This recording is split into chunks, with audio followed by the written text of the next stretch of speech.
நாமத்தில் உங்களை சந்திப்பதில் மிக்க மகிழ்ச்சி அடைகின்றேன்.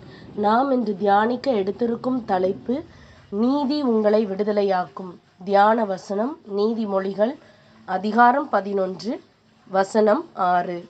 நேர்மையானவர்களின் நீதி அவர்களை பாதுகாக்கும். நம்பிக்கை துரோகிகள் தங்கள் சதி திட்டத்தில் தாங்களே பிடிபடுவார்கள்.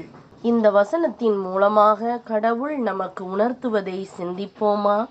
கிறிஸ்துவுக்குள் பிரியமானவர்களே, ஞானம் என்பது நீதியின் வாழ்க்கை. அது விடுதலையை நோக்கி செல்கின்றது. ஆனால் மூடத்தனம் என்பது ஒரு நபரை வேதனையிலும் சிக்கலிலும் கொண்டு சென்று இறைவனுடைய கட்டளைகளை மீறச் செய்கின்றது.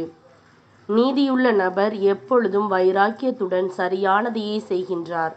இப்படிப்பட்டவர்கள் பாவத்தினால் ஏற்படும் வலி வேதனையிலிருந்து விடுவிக்கப்படுகின்றார்கள்.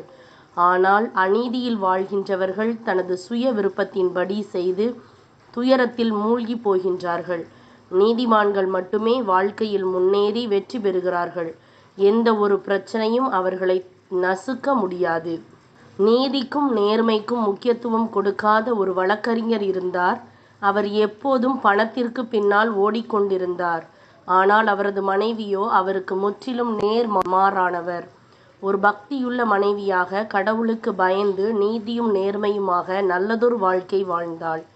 அவளுடைய கணவர் அவளை மிகவும் நேசித்தார். ஆகவே அவளது வேலைகளில் யாதொன்றிலும் அவர் தலையிடுவதில்லை. இந்த வழக்கறிஞர் தனது சட்டத் தொழிலை மிகவும் புத்திசாலித்தனமாக செய்து வந்தார்.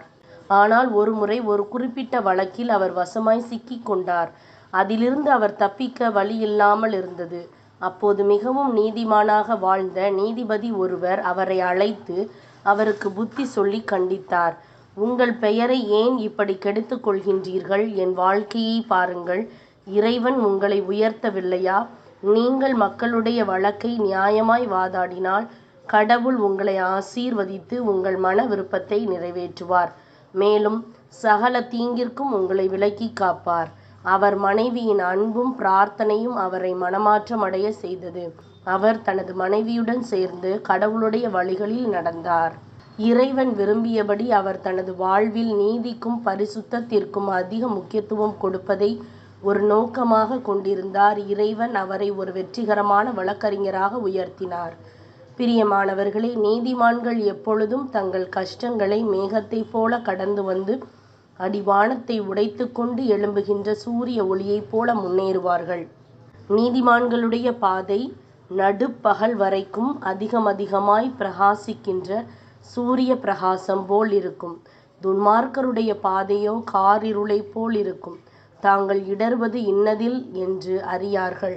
நீங்கள் யாருக்கு ஊழியம் செய்ய போகின்றீர்கள் என்று இன்றைக்கு தீர்மானம் செய்யுங்கள்.